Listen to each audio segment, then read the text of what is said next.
From the moment we take our first steps, from the instant we utter our first words, society starts molding us, shaping our thoughts, guiding our actions. And as we grow, this cacophony of voices grows louder, often overshadowing our inner voice, that gentle whisper of our soul. They say you're too young, then too old, too naive, or too experienced. There's always something, always a critique, always a voice saying you can't. Today, right here, right now, I urge you, silence the noise, and listen to that one voice that matters most, yours.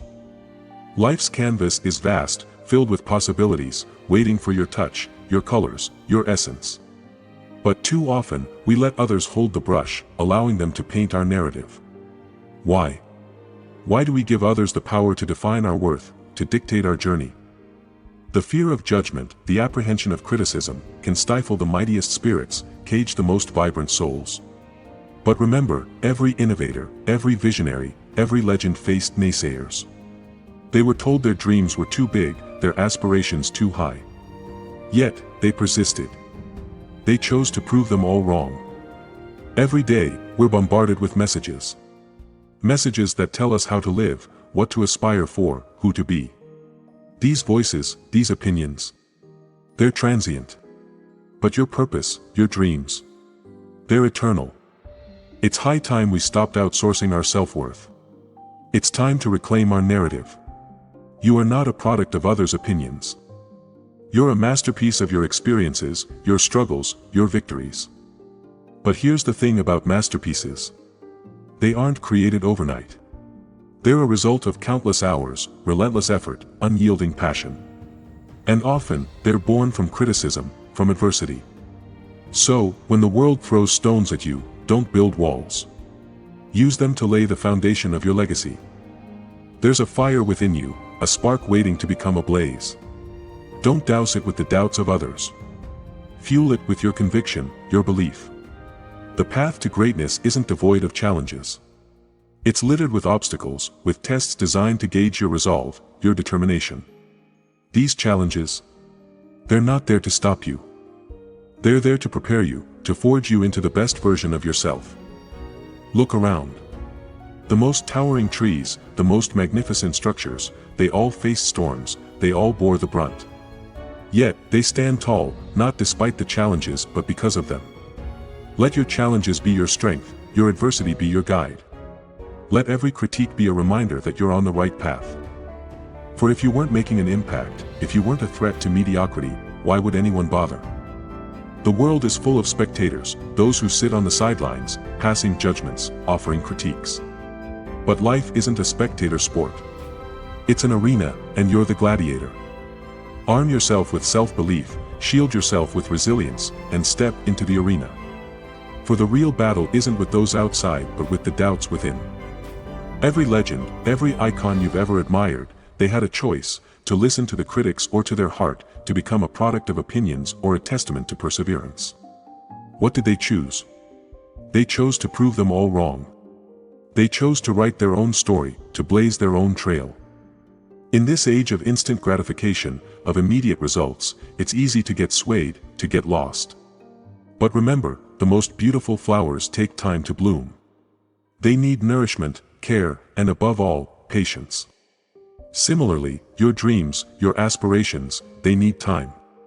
They need effort, persistence, and an unwavering belief. They need you to be immune to the noise, to the voices that tell you it's impossible, that you're not good enough. You see, the loudest boos often come from the cheapest seats. From those who never dared to step into the arena, from those who never had the courage to chase their dreams. Why let them dictate your journey? Why let their fears become your reality? Your path is yours to tread, your destiny yours to craft. Every setback, every critic, every naysayer is an opportunity. An opportunity to rise, to shine, to break the shackles.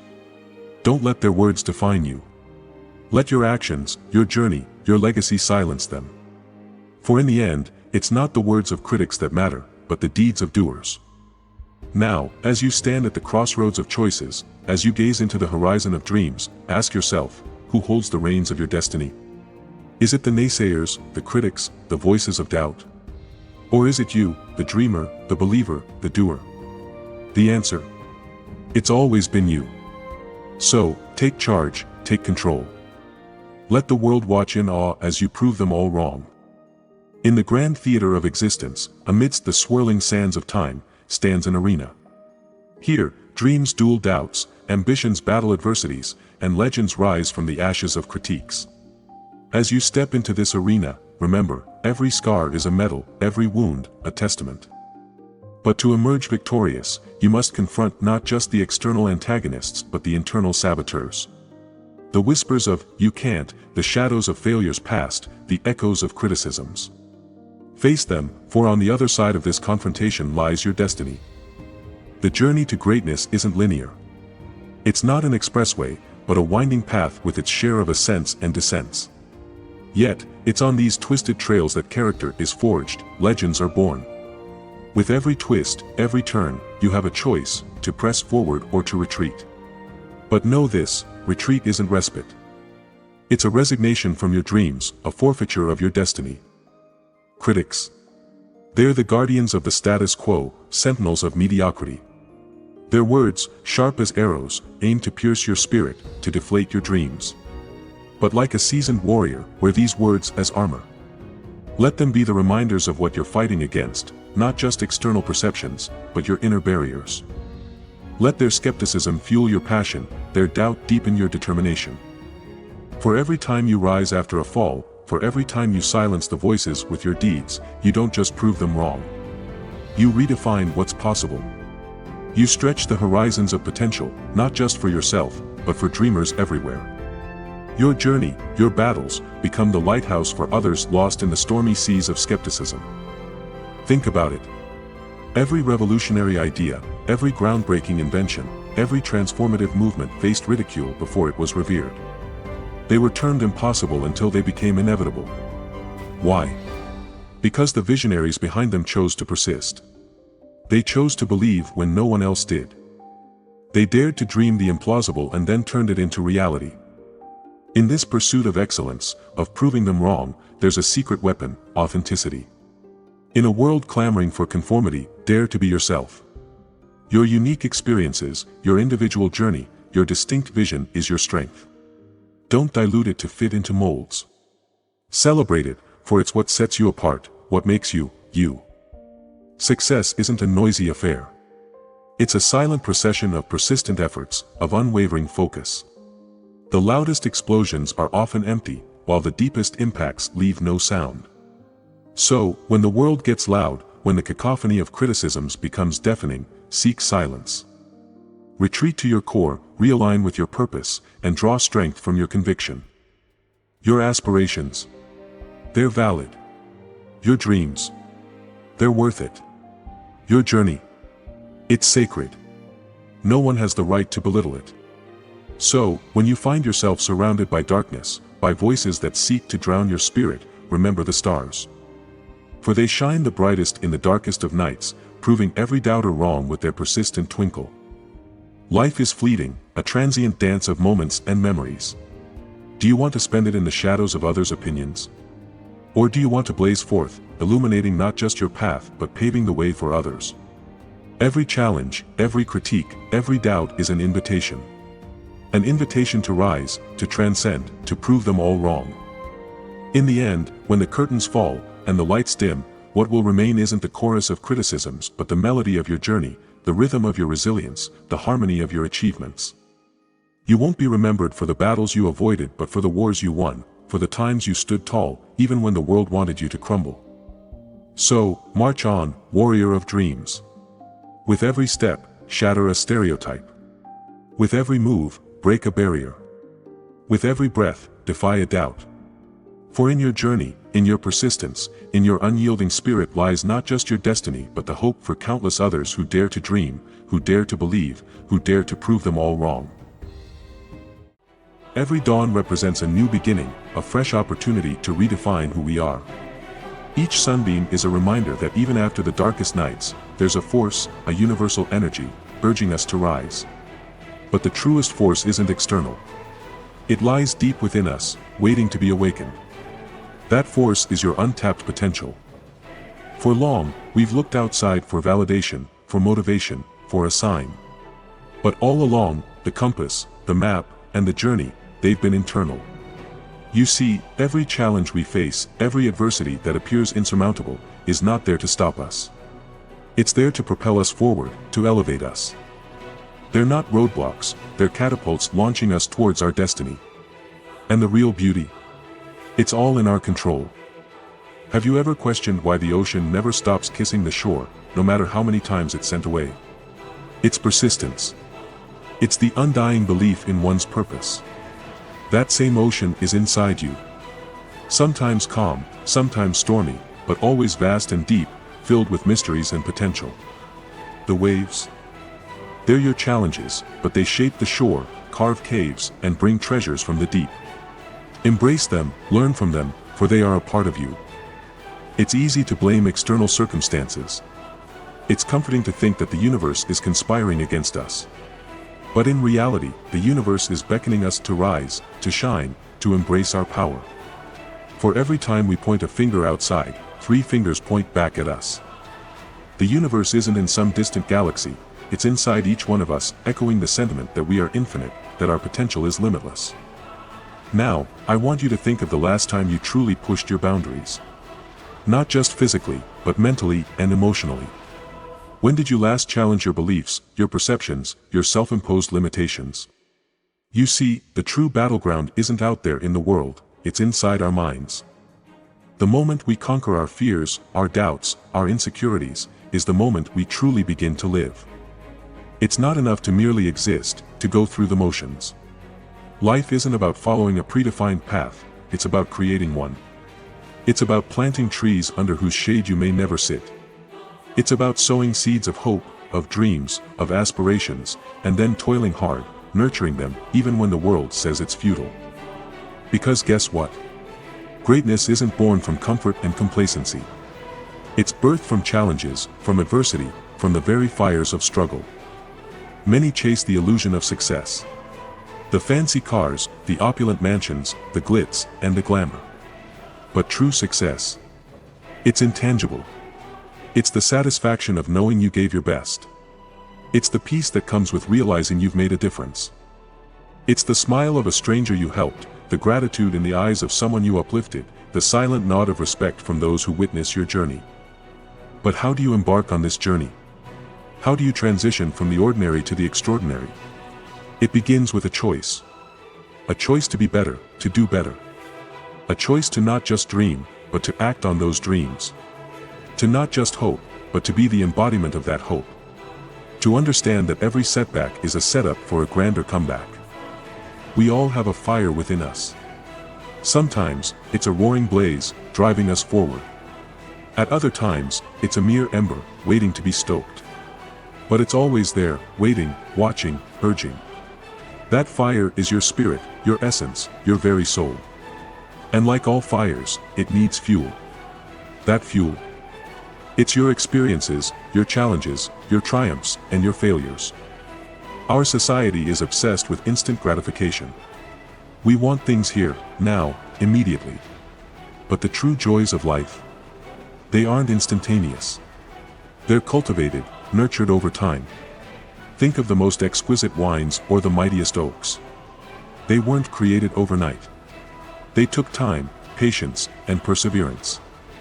You, my friend, are no different. Your journey will require time. Your dreams will demand dedication. Your aspirations will need an unwavering spirit. But as you tread this path, as you navigate the labyrinth of life, remember this: you're not alone. Every one of us is on a journey. Each one of us faces battles, both external and internal. By embracing not just our strengths but also our vulnerabilities, we forge connections, bonds that transcend the ordinary. So, reach out, share, listen, and uplift. For in unity, there's not just strength, there's magic. Now, as we stand on the precipice of potential, gazing into the horizon of hope, let's make a pact. A pact to be our best selves, to chase excellence, not just success. A pact to not just dream, but to live those dreams. A pact to be the beacon of hope, the lighthouse in someone's storm. For in the end, our legacy won't be the wealth we amass, but the hearts we touch, the souls we inspire, and the change we embody. Remember, every dawn is a reminder, a nudge, a whisper from the universe, saying, awaken, for you are meant for greatness. Awaken, for the world awaits your magic. In this vast symphony of existence, we're all instrumental notes, echoing through time and space, creating harmonies and melodies. But to truly resonate, we must first tune ourselves, align our frequencies with our deepest desires, and with the universe's rhythm. How? By understanding that every stumble, every falter, is a part of the composition. It's the crescendos and decrescendos that add depth to our song. The journey of self-improvement is arduous, filled with trials and tests. But like refining gold, we must endure the heat to emerge pure and radiant. There's a latent strength within you, waiting to be awakened. It isn't in your muscles, or in your stature, but in your heart, your spirit. The mightiest of warriors aren't those who conquer lands, but those who conquer their fears, their limitations. Often, we are our own harshest critics, our most formidable adversaries. The chains that bind us aren't external but of our own making. Break free. Liberate yourself from self-doubt, from self-pity, from the debilitating belief that you're not enough. For in you lies an entire universe, brimming with potential, with dreams, with magic. Don't dim your light to fit into someone's shadow. Blaze forth, illuminate, and be the beacon. Life isn't about finding yourself, it's about creating yourself. Molding a version of you that resonates with your dreams, that aligns with your purpose. And purpose? It isn't something grandiose, reserved for a select few. It's in the everyday little things, the smile you share, the hand you extend, the love you give. In these seemingly insignificant moments, you find the profound, the transformative, the transcendent. The tapestry of time is woven with threads of decisions, of choices. Every choice creates a ripple, altering the course of destiny. Choose wisely, not just for yourself, but for the world. Be the change agent, the catalyst that sets things into motion, igniting a chain reaction of positivity, of hope, of love. Now, some might question, why strive? Why push? Why not just exist? Because simply existing is a disservice, not just to you, but to the world. Every heartbeat is a testament to life's possibilities. Every breath, an affirmation of potential. Don't let these beats go in vain. Make them count. Make each moment monumental. In the chronicles of history, legends aren't those who had it easy. They are those who defied odds, who faced the storms with an unwavering spirit, who transformed every adversity into an advantage. You, too, can be legendary. Not in the pages of a book, but in the hearts of people, in the tales that will echo through generations. Success isn't a destination, it's a journey. A journey marked by persistence, resilience, and an undying spirit. Celebrate the small victories, for they lead to monumental triumphs. Embrace failures, for they are the greatest teachers. And when the path seems tough, remember why you started. Rekindle that flame, that passion, and let it guide you. As we reach the end of this discourse, let's not see it as a conclusion, but a beginning. A prologue to your epic tale. A tale of trials, triumphs, of passion, purpose, and unparalleled potential. Close your eyes. Visualize the best version of yourself. Now, open them and start the journey to become that vision. For within you lies not just a spark, but a blazing inferno. Let it rage, let it burn, let it illuminate. Life awaits your greatness. It yearns for your touch, your essence, your magic. Step forth, with courage in your heart and dreams in your eyes. For you're not just a fleeting existence, you're a force, a phenomenon, a legacy in the making. Rise, not just to meet the challenges but to transcend them, to rewrite destiny, to be the luminary the world desperately seeks. So, in this grand theater of existence, play your part with fervor, with passion. Let your story not just be told, but be felt, be lived. For you're not just a character in the narrative. You are the narrative. The embodiment of hope, effort, resilience, and glory. Embrace it. Live it. Be. I think the biggest problem is that people lose their free will to a set of programs. And so their body is basically programmed into a predictable future based on what they've done in the past. So to change that habituation takes an enormous amount of energy. an enormous amount of awareness. If you catch yourself speaking in a limited way, or you become conscious that you're behaving in a certain way, in a habit, I think if we define a habit as a redundant set of automatic, unconscious thoughts, behaviors, and emotions that's acquired through repetition. A habit is when you've done something so many times that your body now knows how to do it better than your conscious mind. Then it's programmed subconsciously. So that when the body knows how to do it better than the conscious mind, then for the most part, the greatest habit we have to break is the habit of being ourselves, right? So there's a principle in neuroscience that says that nerve cells that fire together wire together. If you keep thinking the same way, if you keep making the same choices, if you keep doing the same things, if you keep reproducing the same experiences and feeling the same emotions, your biology begins to become hardwired in a sense. It becomes programmed. So in order to change something, to arrive at a new vision of your future, if you wanted to arrive at a new goal or new vision of your future, you'd have to change something about yourself in order to get there. When we look closely at certain habits, whether you can ride a bicycle, whether you can speak a language, whether you can snowboard, when you first learn any of those things, it takes an enormous amount of conscious awareness to get your body to do what your mind is intending. But if you keep doing it over and over again, then the body begins to economize it in some way. And so we have a lot of things that we can do automatically or unconsciously or subconsciously that allows us to multitask, to drive your car, to talk on the phone, to do several different things at the same time. So a habit isn't a bad thing. They can work for you or they can work against you. The problem is if you're, as an example, complaining and blaming and making excuses and feeling sorry for yourself and judging other people, and you practice that and you get really good at whatever you practice. You practice that enough times that you're unconscious to the fact that you're doing it.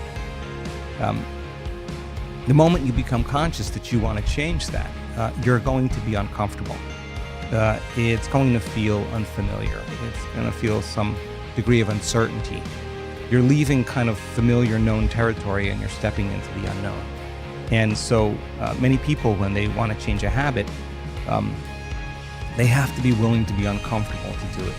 But habits can work for us. There's a lot of great habits that you and I both have that I would never want to change or would want to evolve in some way. But then there's a lot of habits that don't serve us. And so a person really wants to set a vision of the future, whatever that is. And they just have to agree that in order to arrive at that vision, they have to change in order to get there. If you look at a lot of the work that we're studying in terms of human change and human transformation, we've seen people with really difficult pasts, really brutal pasts that were abused and traumatized at a very early age, and then repeated traumas that took place in people's lives. And they had night terrors, and they couldn't be in relationships. They had social anxiety. They had a lot of health conditions. We've seen them completely change to be happy people again, to free themselves from the past. And so I would never put a limitation on change because I just don't think you can really predict that. I think many people that are learning how to change and they understand what they're doing and why they're doing it and how it gets easier, I think for the most part people can change all kinds of things. And when they do change, our research shows that their brain changes, heart rate changes, their gene expression changes, there's thousands of metabolites that are being released into their bloodstream that weren't there prior. There's a host of different changes that take place biologically to kind of support the person's transformation. You know, there's a way to inspire people into possibility. And so we combine different models of science, whether it's quantum physics or neuroscience or neuroendocrinology or psychoneuroimmunology, the mind-body connection, epigenetics, electromagnetism. All of these sciences allow people to understand themselves better. And if knowledge is power, knowledge about yourself is self-empowerment. You can empower people to do something with it. So the more you understand what you're doing in the process of change, the more you understand why you're doing it. As I said, the how gets easier. So we now know that if you give people sound scientific information, and that is the contemporary language of mysticism, and they can learn that information, they're basically making new circuits in their brain. That's what learning is. Learning is forging new synaptic connections. But if you don't review what you learn, if you don't repeat it, it's so much easier to forget it than to remember it. So you got to repeat it over and over again. So we allow people in our workshops to then begin to turn and teach it back to somebody. They have to really explain it. If they can't explain it, it's not wired in their brain, and something's going to be left to conjecture, to superstition, to dogma, to spirituality, and that's not the result we want. We want them to use science as that model, and if they can explain that model and remind themselves what they've learned, reproduce the same level of mind, nerve cells that fire together, wire together. I'm so pleased to tell you that my beliefs have been challenged just in the last 2 years in witnessing so many different changes in people's health that I never knew was even possible. Everything from stage 4 cancers that were in a very progressed state that metastasized to organs and tissues and bones in the body, a complete reversal in that health condition. Not once, not twice, not 3 times. We've seen it many times. We've seen people that were blind, that have been deaf, that have ALS, that have lupus, that have MS, that have Parkinson's disease, that have spinal cord injuries, that have strokes, PTSD, myasthenia gravis, cystic fibrosis, muscular dystrophy. We had a woman that had her thyroid removed, surgically removed, and I know this is difficult even for me to accept, and grew a new thyroid back. We have the medical evidence for that. So I don't know any longer what the limit is. I think there's something really cool happening in the world when people believe in themselves. And when you believe in yourself, you have to believe in possibility. When you believe in possibility, you have to believe in yourself. So when somebody has the opportunity, and I think a story is, everybody loves a story. There's nothing better than a story. And when somebody stands on a stage in front of 2,000 people and talks about their journey to heal themselves from a chronic health condition, and it's not always pretty. They lose things. They lose family. They sometimes lose their careers or get sick before they get better. And you see this person's persistence, and you see that they were not doing the work, their inward work to heal. They were doing the work to change. And if they understood, if they truly changed, that their biology should change, and they were uncompromising every day in showing up for themselves and staying conscious of their unconscious self, and then reprogramming themselves in some way. When they tell that story, it's the 4-minute mile. It's somebody breaking through a level of consciousness or unconsciousness, and the collective that's observing the example of truth. They're actually relating with that person in a way that causes them to examine possibility differently. And when you become conscious of a new possibility, a change in consciousness is a change in awareness, right? So now it's in the collective. And lo and behold, it's not uncommon. We just had this happen in our week-long event in Denver just a little over a week ago, 2 weeks ago. And we had 6 people stand up out of a wheelchair by the end of the event. Now, I wasn't expecting that, but one person that had MS in the middle of the week had a very profound experience. And a professional athlete, NFL football player, and stood up. And he stood up for the audience. And when he stood up, he said, "I thought I was going to a yoga retreat. I thought my brother was taking me to a yoga retreat. I had no idea what we were doing here." And then he said, I just never loved myself. And it was his act of change that somehow changed his health condition. He somehow upregulated genes in different ways, suppressed the genes for MS, and somehow he was more mobile. He was walking by the end of the event, and he was the magic number one. And when everybody saw that and the audience was excited, we started seeing other people have a similar experience. Now that possibility is becoming more of a reality for people. So I never limit what could actually happen, but I can tell you that what an amazing time right now to witness people really doing the uncommon. So then, if that information is installed in their brain, that philosophy, that theory, that knowledge and information, and now they can remember it and they have that model of understanding, and they understand what they're doing and why they're doing it, if we can set up the conditions in the environment and give them the proper instruction, if they can get their behaviors to match their intentions, if they can get their actions equal to their thoughts, if they can get their mind and body working together, they're going to have a new experience. Now, experience enriches circuitry in the brain. That's what experiences does.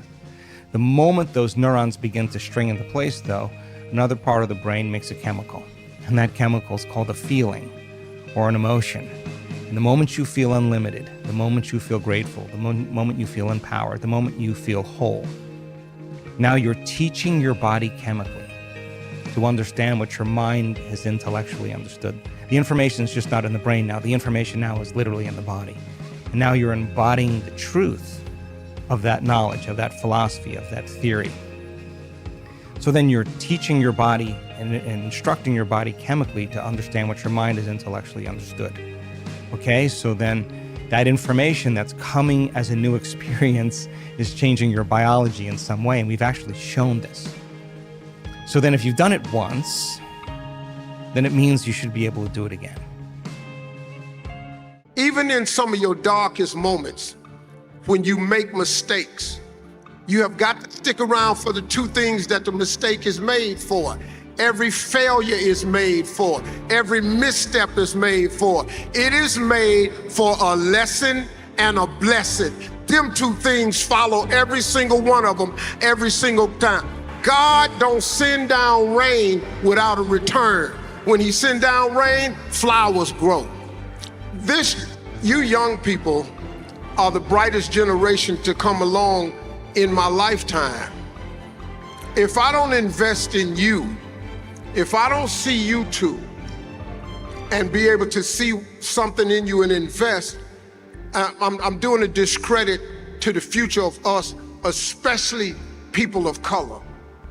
It is important, man, that we take the time out to recognize the young people who are gifted and willing to put in the work.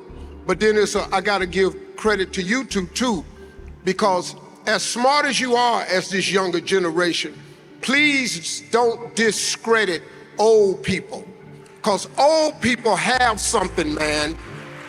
Old people paid to get to a spot that you're trying to get to. So you got to remember something about old. Old is the goal. So while you sitting up there and the people may not be as tech savvy as you, they still have something to bring to the table. And I think that joining together with young forces and then putting the old head in the mix, I mean, look, this is not just cause of me. You know, this is a collective effort of you and your team.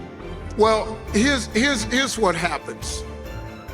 Because of Instagram now and social media, you see these highlight reels of each other, and you see a person showing their best bag, their best shoe, their best pose, and it's usually on their best filter.